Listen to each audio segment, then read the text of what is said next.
Yo, yo, yo. One word, bread. I mean, who doesn't love bread? I mean, the look, the smell, the feel, the taste. Pre-keto Reubo say, what? Honey, that is not gonna work for us anymore. But you know what? Let's keto-fy it. I got you covered. Welcome to my kitchen.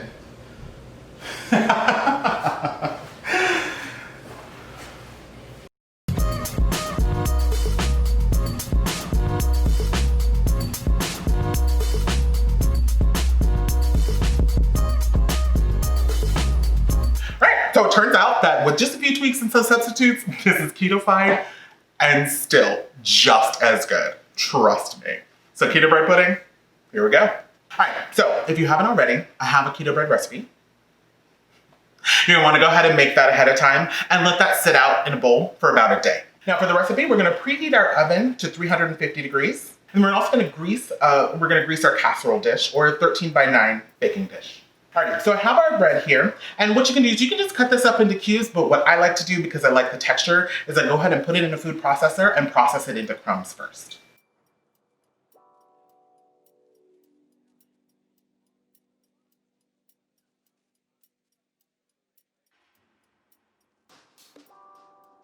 We're gonna go ahead and set that aside, and in a large bowl, we're going to mix together 1/4 to 1/2 cup of our sweetener, 5 eggs,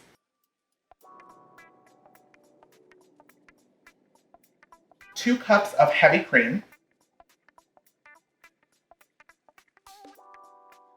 and 2 teaspoons of vanilla. We're gonna go ahead and give that a really good mix. Now, as far as the sweetener, you can adjust the sweetness based on how sweet you would like it. Just remember that monk fruit sweetener and stevia is usually a 2-to-1 ratio to sugar, so you'll definitely want to cut back on that. But if you're using any of the other sweeteners, usually they're a 1-to-1 ratio, so adjust it accordingly. Beautiful. Now we're gonna pour this mixture over our bread.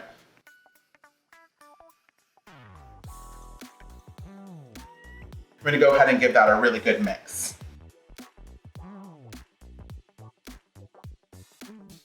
We're just gonna let this sit for about 10 minutes.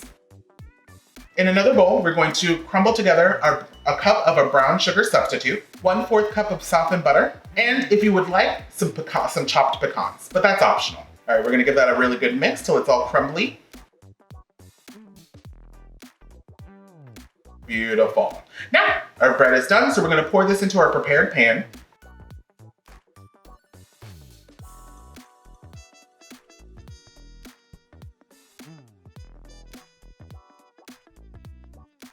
Then we're gonna sprinkle the brown sugar mixture over the top of this.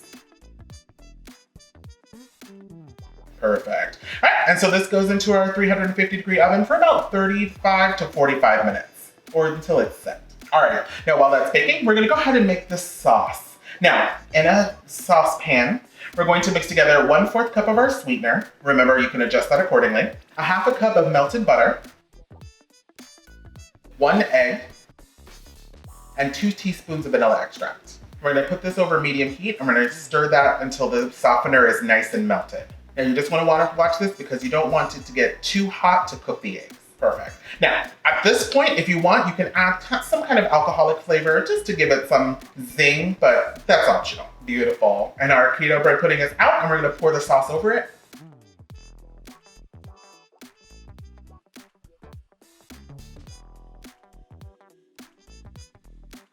And you're done.